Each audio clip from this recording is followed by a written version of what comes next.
안녕하세요. 법률정보쇼 최광석 변호사입니다. 오늘은 라프하우스라고 하는 그 부동산의 임대차 대출 사기 사건 이 이야기를 좀 나눠보겠습니다. 이 사건의 개요는 다음과 같습니다. 건물 실제 소유자인 이모 씨는 2014년 1월 이 건물을 취득한 후에 A라는 신탁회사 앞으로 신탁 등기를 하게 됩니다. 그 뒤에 2015년 4월 기존 A 신탁회사에서 B 신탁회사 앞으로 이 신탁 등기를 넘기게 됩니다.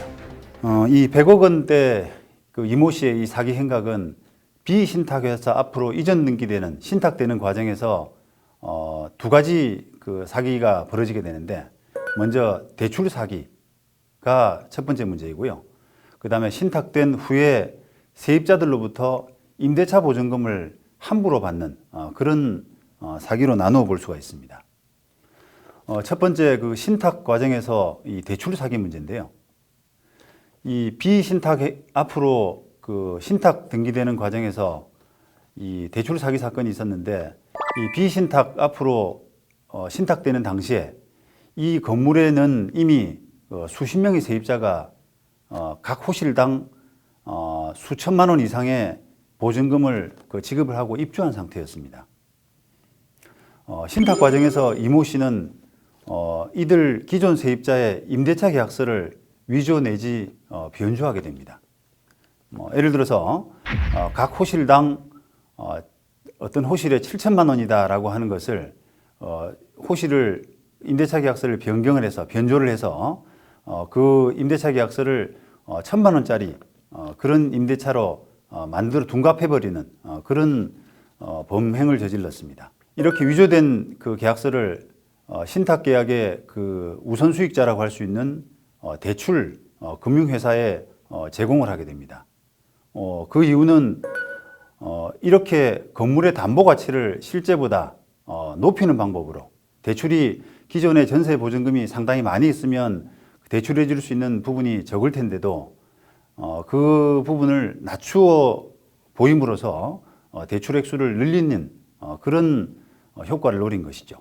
이렇게 해서 결국 담보 가치를 믿고 대출한 금융회사에 대해서 사기 행각이 성립될 수 있는 겁니다. 그런데 참 신기하게도 이런 그 이모 씨의 사기 행각은 성공을 하게 됩니다.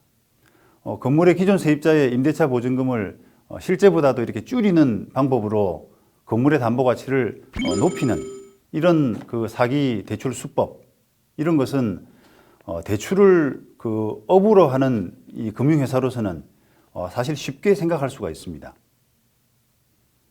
그런데 이를 방지하기 위해서 당연히 나갔어야 될, 대출 실행 이전에 그 담보 목적물인 건물을 방문해서 세입자들에 대해서 탐문 절차를 하고 실제로 임대차 계약서가 맞는지 확인하는 것이 당연한 어떤 기본 절차인데도 불구하고 이런 대출 금융회사에서는 이를 철저히 하지 못했습니다.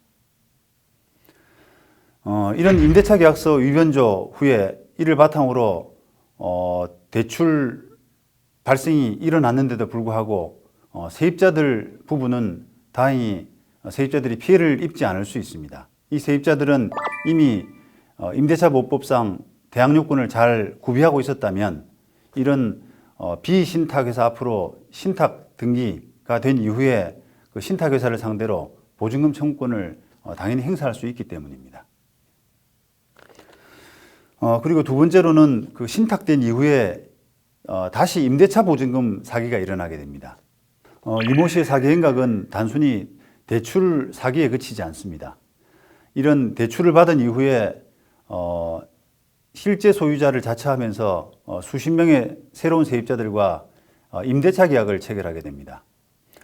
신탁된 이후의 신탁부동산 소유권은 엄연히 법적으로 수탁자인 신탁회사에 있습니다. 따라서 임대차 계약 체결 권한 역시 신탁회사의 동의를 얻지 않으면 허용될 수가 없습니다. 그런데 이모 씨는 실제 소유자로 행세하면서 이 신탁회사로부터 마치 동의를 받은 적법한 임대인이라고 속여서 수십억 원의 임대차 보증금을 받게 됩니다. 이 과정에서 이모 씨는 세입자들에게 다음과 같은 그 공문을 하나 보이게 되는데 비록 신탁회사 앞으로 이전 등기는 되어 있지만 실제로 이모 씨에게 적법한 임대차 권한이 있고 이 보증금은 안전하게 반환될 수 있다라는 그런 취지의 신탁회사 공문 이런 부분이 제시되게 됩니다. 신탁 실무에서는 사실 매우 이례적인 부분인데요. 이모 씨가 이를 그 공문을 위조했는지 하는지는 아직 사실 밝혀지지는 않고 있습니다.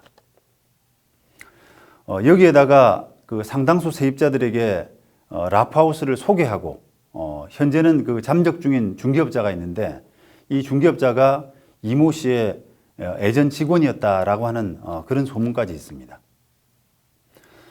이상으로 보는 바와 같이 이모 씨의 사기 행각은 정말 그 대범하면서도 치밀한 계획하에 조직적으로 이루어졌다는 느낌입니다.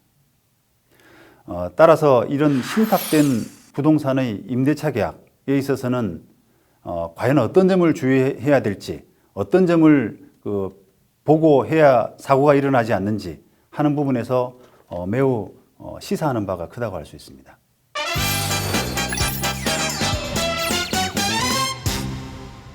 오늘 주제인 그 라프하우스 사기 사건 전말이라고 하는 주제의 키포인트는 우리 계약 문화의 허술함, 또 구제적인 한계 이런 부분을 단적으로 보여준다라는 부분에 있습니다. 이 대출회사는 수십억 원의 대출을 하면서도 기존 세입자의 계약 내용에 대해서 진위를 제대로 확인하지 않았습니다. 또 세입자들은 신탁된 물건임에도 불구하고 신탁회사 공문 하나만을 믿고 법적으로 소유자 아닌 사람과 임대차 계약을 체결한 것입니다. 그 때문에 수년간에 걸친 이 수십억 원의 임대차 보증금 가로채기가 전혀 걸러지지 못한 것입니다. 신탁된 부동산에 대한 임대차 계약에 있어서는 반드시 부동산 등기부등본에 첨부된 신탁 원부 내용과 그다음에 신탁회사에 대한 직접적인 문의를 통해서 정확한 권리관계 확인이 필요할 수 있습니다. 지금까지 법률정보쇼 최광석 변호사였습니다. 감사합니다.